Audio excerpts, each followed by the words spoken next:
ជំរាបសួរពុកម៉ែបងប្អូនទាំងអស់គ្នាសូមស្វាគមន៍មកកាន់វីដេអូថ្មីក្នុងថ្ងៃនេះសម្រាប់ថ្ងៃនេះដែរខ្ញុំនឹងបង្ហាញបងប្អូនទាំងអស់គ្នាពីរបៀបធ្វើទាដើមចេកឲ្យមានរសជាតិឆ្ងាញ់ហើយសម្រាប់ថ្ងៃនេះដែរខ្ញុំនឹងមានគន្លឹះសំខាន់មួយដើម្បីប្រាប់បង្ហាញទៅដល់បងប្អូនទាំងអស់គ្នាគឺទឹកជ្រលក់អញ្ចឹងខ្ញុំនឹងបង្ហាញនៅចុងវីដេអូដែលយើងធ្វើទឹកជ្រលក់ទៅឲ្យត្រូវឆ្ងាញ់ជាមួយនឹងទាដើមចេកយើងផងដែរបាទអញ្ចឹងកុំឲ្យខាតពេលយូរយើងទៅទស្សនាវីដេអូក៏ដូចជា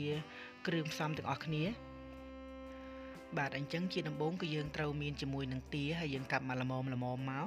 បងប្អូនទាំងអស់គ្នាអាចយកទាប្រភេទអីក៏បានដូចគ្នាជាបន្ទាប់មកទៀតគឺយើងមានគ្រឿងបុកយើងចែកចេញជា2ចានមួយចានយើងយកទុកស្លមួយចានទៀតយើងបុកលាយជាមួយនឹងសណ្តែកដីដើម្បីយកទៅធ្វើជាមួយនឹងទឹកជ្រលក់ហើយយើងក៏មានម្នាស់ដើម្បីធ្វើឲ្យទារបស់យើងកាន់តែងាយផុយហើយមានជាមួយនឹងខ្ទិះដូងម្ទេសផ្លោកចិញ្ច្រាំបន្លែរបស់យើងគឺមានតែជីគ្រប់មុខហើយនឹងដើមចេកហ្នឹងឯងបងប្អូនទាំងអស់គ្នាបាទគ្រឿងផ្សំរបស់យើងងាយបងប្អូនទាំងអស់គ្នាបាទអញ្ចឹងយើងទៅចាប់ផ្ដើមស្លតែម្ដងបាទបន្ទាប់ពីយើងដាក់ឆ្នាំងចូលទៅលើភ្លើងបានក្តៅហើយយើងចាប់ផ្ដើមដាក់ប្រេងឆាចូលមកល្មមមកបន្ទាប់ពីប្រេងឆារបស់យើងបានក្តៅហើយបងប្អូនទាំងអស់គ្នាគឺយើងចាប់ផ្ដើមដាក់ចូលជាមួយនឹងម្ទេសផ្លោកដែលយើងបានចិញ្ច្រាំរួចហ្នឹងយើងដាក់ឆាវាឲ្យឈ្ងុយណាបងប្អូនទាំងអស់គ្នា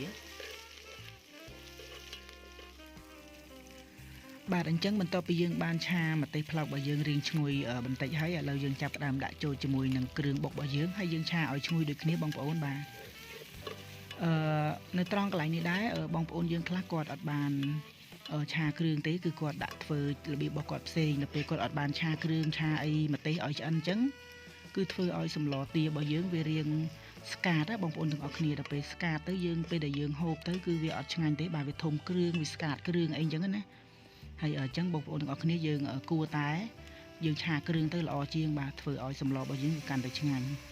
បាទបន្ទាប់ពីយើងបានឆាគ្រឿងឆាអីឈ្ងុយបាទគួរសមហើយយើងចាប់ផ្ដើមដាក់ចូលជាមួយនឹងខ្ទិះដូងបាទអញ្ចឹងសម្រាប់ខ្ទិះដូងបើសិនជាបងប្អូនទាំងអស់គ្នាមានខ្ទិះចុងមានខ្ទិះដើមបងប្អូនទាំងអស់គ្នាអាចដាក់ទៅតាមដំណាក់កាលបាទសម្រាប់ខ្ញុំទិញខ្ទិះដូងមកពីផ្សារមកហើយគេពូតមកអញ្ចឹងណាហើយអញ្ចឹងខ្ញុំដាក់យកតែម្ដងបន្ទាប់ពីយើងបានដាក់ខ្ទិះចូលហើយអញ្ចឹងយើងធ្វើការរំងាស់ក៏ដូចជាយើងកូរវាឲ្យវាឡើងប្រេងឲ្យវាឈ្ងុយអញ្ចឹងណាបងប្អូនទាំងអស់គ្នាបាទយើងរងចាំបន្តិចទៅដើម្បីឲ្យវាឡើងប្រេងបាទអញ្ចឹងបន្ទាប់ពីខ្ទិះដូងរបស់យើងឡើងប្រេងហើយក៏វាឈ្ងុយផងដែរយើងចាប់ផ្ដើមដាក់ចូលជាមួយនឹងសាច់ទារបស់យើងចូលមកបាទហើយយើងធ្វើការកូរបាទយើងកូរគ្រឿងជាមួយនឹងសាច់ហ្នឹងឲ្យចូលជាមួយគ្នាសព្វបងប្អូនទាំងអស់គ្នាបាទហើយបន្ទាប់ពីយើងកូរសព្វហើយយើងធ្វើការរំងាស់វាដូចជា5នាទីទៅ10នាទីឲ្យវាចេញទឹកប្រៃណាបងប្អូនទាំងអស់គ្នាបាទឲ្យវាចេញទឹកប្រៃមក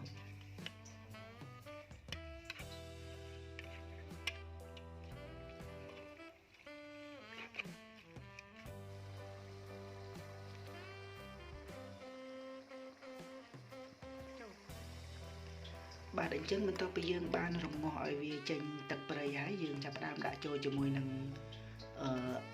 ម្នាស់យើងដាក់ម្នាស់ដើម្បីឲ្យសាច់ទារបស់យើងគឺវាងាយនឹងផុយណាបងប្អូនទាំងអស់គ្នាហើយបើសិនជាបងប្អូនទាំងអស់គ្នាមានអំពៅអាចដាក់អំពៅបានបាទដាក់អំពៅក៏បានដូចគ្នាដែរបាទហើយអញ្ចឹងយើងធ្វើការគ្របយើងរំងាស់វាចោល30នាទីដើម្បីវាផុយល្អបាទបន្ទាប់ពី30នាទីកន្លងផុតមកយើងចាប់ផ្ដើមផ្សំគ្រឿងជាដំបូងយើងដាក់ប៊ីចេងបាទដាក់ប៊ីចេងចូលបន្តិចមកហើយយើងដាក់ស្ករសចូលបន្តិចមកម្សៅរ៉ូឌីបន្តិចមកបាទអញ្ចឹងហ្នឹងហើយបងប្អូនទាំងអស់គ្នាសម្រាប់គ្រឿងផ្សំបងប្អូនទាំងអស់គ្នាអាចដាក់តាមតម្រូវចិត្តឲ្យត្រូវមាត់បងប្អូនទាំងអស់គ្នាណាបាទមិនបាច់ទៅដាក់តាមខ្ញុំអូប៉ុណ្ណេះអញ្ចឹងព្រោះដោយសារតែមនុស្សយើងបាទហូបរសជាតិខុសគ្នាអ្នកខ្លះហូបប្រៃហូបផ្អែមហូបសាបអញ្ចឹងណាបាទអញ្ចឹងដាក់តាមតម្រូវចិត្តអ្នកទាំងអស់គ្នាទៅបាទហើយបន្ទាប់មកគឺយើងដាក់ចូលជាមួយនឹងទឹកត្រី1ស្លាបព្រាបាយបាទទឹកត្រីប្រាប់តែចោះបាទ1ស្លាបព្រាបាយហើយបន្ទាប់ពីយើងបានដាក់ទឹកត្រីហើយយើងដាក់ចូលជាមួយនឹងខ្ទិះដូងបាទដាក់ខ្ទិះដូងដូចជាកន្លះចានចង្កឹះទៀតមកបងប្អូនទាំងអស់គ្នាបាទហើយយើងរំងាស់ចោលរំងាស់ទុកចោលទៅយើងឆ្លៀតពេលហ្នឹងគឺយើងមកធ្វើជាមួយនឹងទឹកជ្រលក់យើងដាក់ខ្ទះបាទក្តៅហើយយើងដាក់ខ្លាញ់ចូលហើយយើងដាក់ចូលជាមួយនឹងគ្រឿងដែលមានសណ្តែកដីហ្នឹងបាទយើងឆាវាឲ្យរឿងឈ្ងុយមកណាបងប្អូនទាំងអស់គ្នា បងប្អូនយើងភាគច្រើនគឺគាត់អត់បានឆាទេបាទគ្រឿងហ្នឹងទឹកជ្រលក់ហ្នឹងគេហៅទឹកជ្រលក់គេទឹកជ្រលក់គួយឯងបងប្អូនទាំងអស់គ្នាបាទគេហៅទឹកជ្រលក់គួយគឺបងប្អូនយើងភាគច្រើនគឺគាត់អត់បានឆាទេបាទគាត់ធ្វើបុកហើយគាត់ដាក់ទឹកជ្រលក់ដាក់អីចូលមកអញ្ចឹងវាស្កាតបងប្អូនទាំងអស់គ្នាបាទអញ្ចឹងយើងគួរតែឆាទៅហើយបន្ទាប់មកយើងដាក់ចូលជាមួយនឹងកាពិបន្តិចមកហើយនឹងជាមួយនឹងប្រហុកមួយកូនដុំប្រហែលជាប៉ុណ្ណមេដៃបាទយើងដាក់ប៉ុណ្ណឹងមកតិចមកបានហើយយើងធ្វើការឆាវាឲ្យវារៀងចូលជាមួយគ្នាហើយក៏ឲ្យវាឈ្ងុយមកហើយបាទយើងប្រើភ្លើងតិចណាបងប្អូនទាំងអស់គ្នាបាទយើងមិនបាច់ប្រើភ្លើងខ្លាំងទេហើយចំណុចសំខាន់ដែលកន្លែងនេះដែលខ្ញុំចង់ប្រាប់បងប្អូនគឺយើងត្រូវតែដាក់ទឹកខ្ទិះដូងមកបាទបើយើងអត់ដាក់ខ្ទិះដូងក៏បានដែរប៉ុន្តែគឺវាអត់ឆ្ងាញ់ទេទឹកជ្រលក់នឹងបងប្អូនទាំងអស់គ្នាណាពេលដែលយើងយកទៅហូបជាមួយនឹងទាដើមចេករបស់យើងគឺវាអត់ត្រូវគ្នាទេអញ្ចឹងយើងដាក់ខ្ទិះដូងចូលប្រហែលជា4 ទៅ 5 ស្លាបព្រាបាយមកហើយយើងផ្សំគ្រឿងបន្តិចទៀតដាក់ចូលជាមួយនឹងប៊ីចេងបន្តិចហើយយើងដាក់ស្ករសបន្តិចមកហើយយើងដាក់ចូលជាមួយនឹងទឹកត្រី1ស្លាបព្រាបាយមកណាបងប្អូនណាបាទហើយយើងធ្វើការឆាគ្រឿងរបស់យើងនឹងឲ្យវាចូលជាមួយគ្នាសព្វបានល្អមក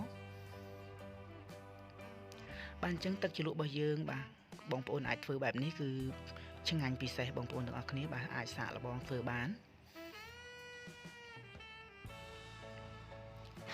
បាទឥឡូវគឺយើងបានធ្វើទឹកជ្រលក់រួចរាល់ហើយយើងចាក់ចូលទៅក្នុងចានចង្កឹះមួយមកហើយយើងត្រូវការច្បាច់ចូលជាមួយនឹងក្រូចឆ្មាយើងដាក់ឲ្យរាងជូរតិចមកបងប្អូនទាំងអស់គ្នាបាទដាក់រាងជូរតិចមកហើយជូររាងផ្អែមតិចមកណាបងប្អូនទាំងអស់គ្នាណាបាទ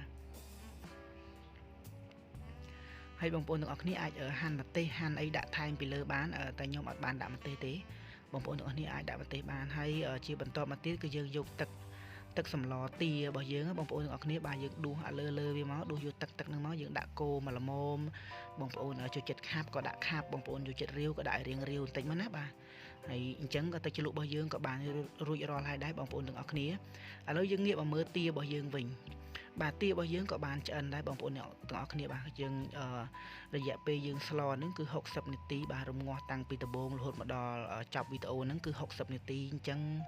ទារបស់យើងក៏បានផុយល្អហើយដែរបងប្អូនទាំងអស់គ្នាឥឡូវយើងចាប់ផ្ដើមសាកលបងយកមកភ្លក់មើលម្ដងទាំងអស់គ្នាបាទអញ្ចឹងវីដេអូថ្ងៃនេះគឺមានតែប៉ុណ្្នឹងឯងបាទដើម្បីចែករំលែកបាទដូចជាទឹកជ្រលក់ហើយនឹងជាមួយនឹងការផ្សំគ្រឿងទឹកជ្រលក់ហើយនឹងជាមួយនឹងទាដើមចេករបស់យើងក៏បានបាទចប់វីដេអូដែរបងប្អូនទាំងអស់គ្នាបាទសង្ឃឹមថាបងប្អូនទាំងអស់គ្នាជួយចិត្តវីដេអូនេះបាទសូមកុំភ្លេចជួយចុច Subscribe ចុចសញ្ញារូបកណ្ដឹងហើយនឹងចុចសញ្ញាមេដៃណាបងប្អូនទាំងអស់គ្នាបាទដើម្បីទទួលបានវីដេអូថ្មីហើយក៏ដូចជាបាទជួយលើកទឹកចិត្តបាទទៅដល់រូបខ្ញុំបាទដើម្បីបានធ្វើវីដេអូចែករំលែកទៅដល់ពុកម៉ែបងប្អូនទាំងអស់គ្នាអញ្ចឹងថ្ងៃនេះខ្ញុំសូមអរគុណបាទបើសិនជាមានកន្លែងណាបញ្ចូលសម្លេងទៅមិនល្អមិនពីរោះបាទមិនសមកន្លែងណាបងប្អូនទាំងអស់គ្នាអាច comment នៅក្រោមវីដេអូប្រាប់ខ្ញុំបានបាទខ្ញុំបាទនឹងកែប្រែហើយបាទអញ្ចឹងថ្ងៃនេះខ្ញុំសូមអរគុណបាទសូមជម្រាបលាជួបគ្នានៅវីដេអូក្រោយទៀតបាយបាយសុខសប្បាយទាំងអស់គ្នា